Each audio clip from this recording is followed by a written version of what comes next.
She wasn't just a wife, she was a woman who needed control. And when her husband no longer fit the life she wanted to live, he had to die. At exactly 9:07 p.m. on May 1st, 1990, a frantic woman calls 911. She's sobbing, gasping for air, claiming she just found her husband's body. But what the dispatcher doesn't know, what the police don't know, what the entire nation won't uncover for months, is that the voice on that call belonged to the mastermind. She was 22 years old, a high school media coordinator, a woman who manipulated her 15-year-old student and convinced him to pull the trigger. This is the story of how a trusted educator turned her classroom into a trap, how obsession and control turned deadly, and how one gunshot exposed one of the most disturbing teacher-student crimes in American history. This is the story of Pamela Smart, the woman who taught the deadliest lesson of all. Pamela Wojas was born in 1967, growing up in a middle-class family in Coral Gables, Florida. She was ambitious, driven, and had dreams that stretched far beyond the small-town life she knew.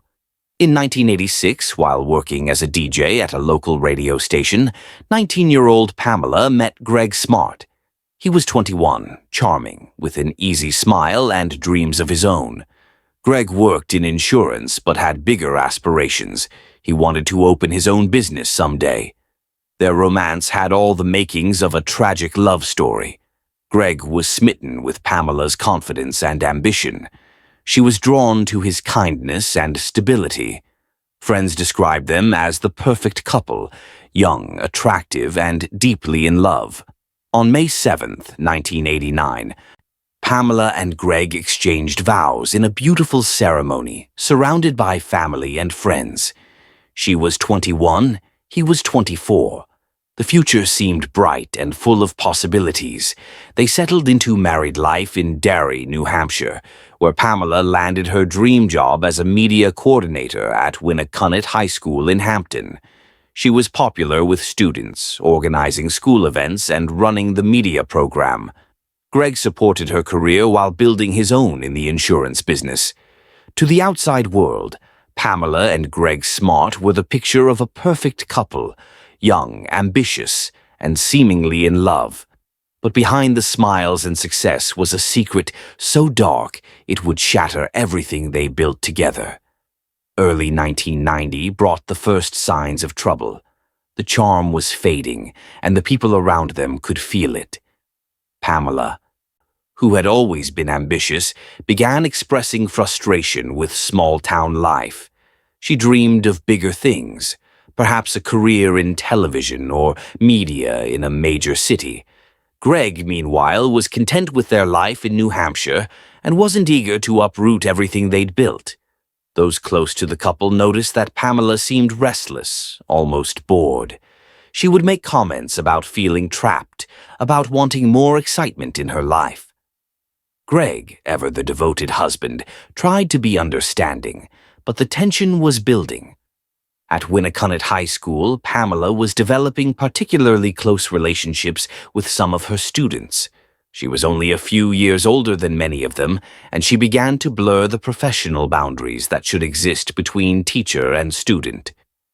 Among her students was a 15-year-old boy named William Billy Flynn. Billy was troubled, came from a broken home, and was looking for guidance and attention. He found both in his charismatic media coordinator.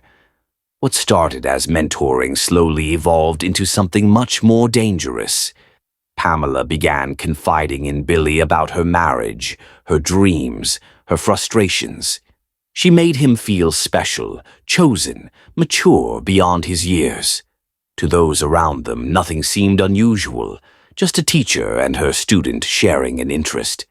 But what began as harmless familiarity was quietly crossing boundaries no one imagined.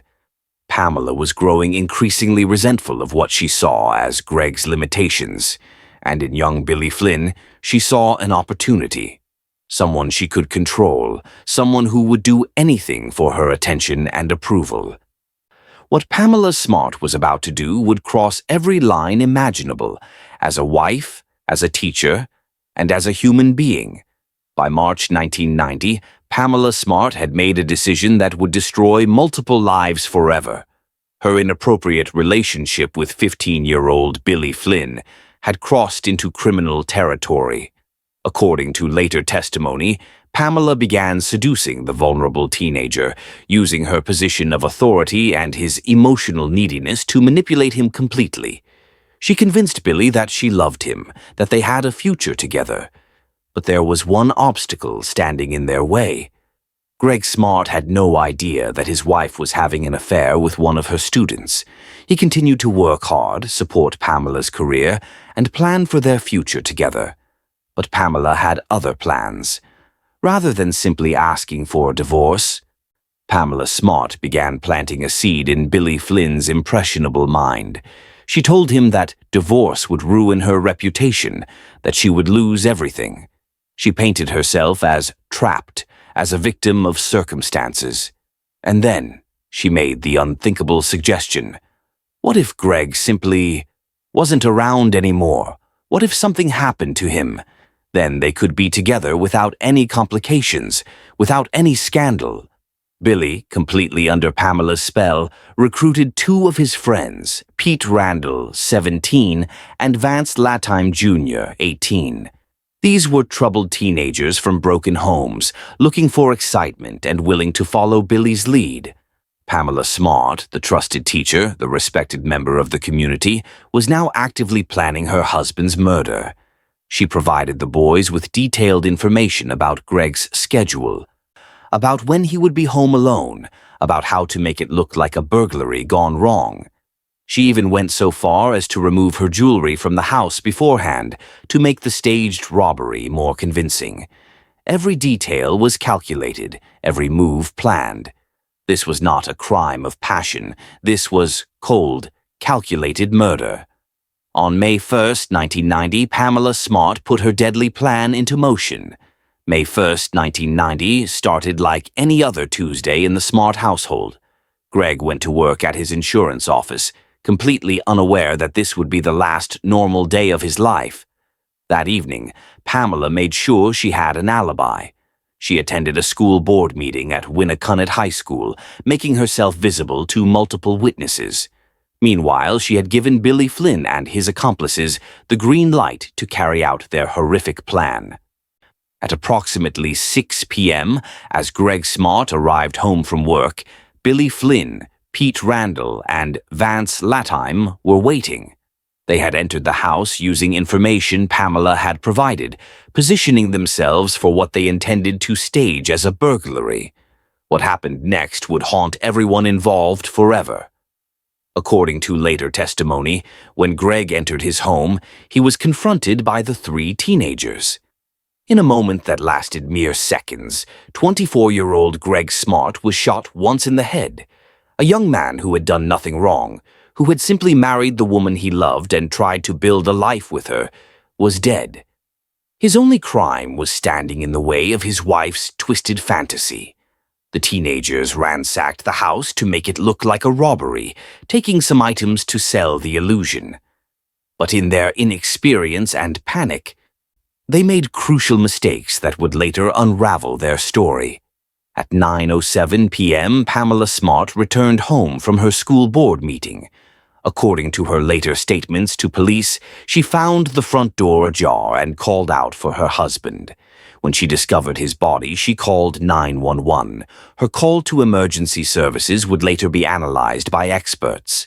While she claimed to be in shock and grief, some investigators noted that her emotional responses seemed rehearsed. As police sirens wailed through the quiet neighborhood of Derry, New Hampshire, Pamela Smart played the role of the grieving widow. She cried, she appeared devastated, she answered questions with what seemed like genuine confusion and sorrow. But the performance of her life was just beginning. Within minutes of Pamela's 911 call, Derry police officers arrived at 4 Misty Morning Drive. What they found was a scene that initially appeared to support the burglary theory. The house had been ransacked, drawers pulled out, items scattered. Some electronics and jewelry appeared to be missing. To the first responders, it looked like a robbery that had gone tragically wrong when the homeowner unexpectedly returned. Pamela Smart seemed like the perfect grieving widow. She was cooperative with police, answered their questions, and appeared genuinely shocked and devastated by her husband's death. Neighbors and friends rallied around her, offering support during what everyone believed was an unimaginable tragedy. Local news picked up the story. Young husband killed in home invasion. The community was shaken. If this could happen to the Smarts, a young, successful couple in a safe neighborhood, it could happen to anyone. But Detective Daniel Pelletier, the lead investigator on the case, had decades of experience. Something about the crime scene bothered him. The staging seemed almost too perfect, too convenient. Small details didn't add up. Why would burglars spend so much time ransacking the house if they had just committed murder? Why were some valuable items left behind while less expensive items were taken? And why did Pamela seem to have such detailed knowledge about what was missing? As the investigation progressed, Detective Pelletier began to focus more closely on Pamela Smart. Her behavior, while appearing grief-stricken to most observers, struck him as slightly off. Pamela was eager to speak with the media, giving emotional interviews about her beloved husband and the senseless crime that had taken his life. But to trained eyes, her performances seemed almost too polished, too controlled. What investigators didn't yet know was that the truth was far more sinister than a random burglary. The real story involved betrayal, manipulation, and a level of evil that would shock the nation. 3 weeks after Gregg Smart's murder, the investigation took a dramatic turn. Detective Pelletier received a phone call that would crack the case wide open. The caller was Ralph Welch, an insurance salesman who had been working with one of the teenage suspects. Welch had overheard conversations that made him deeply uncomfortable, conversations about the Smart murder. What Welch had discovered was that Billy Flynn, Pete Randall, and Vance Latime had been bragging about the murder. They had been selling items stolen from the Smart house, and worse, they had been talking about their relationship with Pamela Smart. When police checked phone records, they discovered something shocking: extensive communication between Pamela Smart and Billy Flynn in the weeks leading up to the murder. This was not the random crime it appeared to be. Under questioning, the teenage accomplices began to crack. Vance Latime was the first to break, revealing the true nature of Pamela's relationship with Billy Flynn and her role in planning the murder. The story that emerged was more twisted than anyone had imagined. Pamela Smart, the respected teacher, had not only seduced a 15-year-old student, but had manipulated him into committing murder for her. But investigators needed more evidence. They convinced one of Pamela's friends, Cecilia Pierce, to wear a wire and record conversations with her. What they captured was devastating. In her own words, Pamela Smart revealed her lack of remorse, her continued manipulation of the situation, and most damning of all, her admission of involvement in planning her husband's death. On August 1st, 1990, exactly 3 months after Gregg Smart's murder, Pamela Smart was arrested and charged with being an accomplice to first-degree murder, conspiracy to commit murder, and witness tampering. The grieving widow's mask had finally slipped, revealing the cold, calculating killer underneath. The trial of Pamela Smart began on February 4th, 1991, and immediately captured national attention. This was one of the first trials to be fully televised, turning a murder case into a media sensation. The prosecution, led by Paul Maggiotto, painted a picture of a manipulative woman who had used her position of authority to seduce a vulnerable teenager and convince him to commit murder. The evidence was overwhelming. Billy Flynn, now 16, took the stand and testified against his former lover. In heartbreaking detail, he described how Pamela had manipulated him, convinced him that murder was their only option for a future together. "She told me she loved me," Flynn testified, his voice breaking. She said we could be together if Gregg wasn't around anymore. I was just a kid. I believed her. The wiretapped conversations between Pamela and her friend Cecilia Pierce were played for the jury. In them, Pamela showed no remorse for her husband's death and continued to try to manipulate the situation to her advantage. Pamela's defense team tried to paint her as a victim herself, a young woman who had been manipulated by the teenage killers. But the evidence against her was too strong, her own words too damning. On March 22, 1991, after deliberating for 13 hours, the jury returned their verdict: guilty on all charges. Pamela Smart showed no emotion as the verdict was read. She was sentenced to life in prison, without the possibility of parole. At 23 years old, Pamela Smart would spend the rest of her life behind bars for orchestrating her husband's murder. The Pamela Smart case sent shockwaves through American society.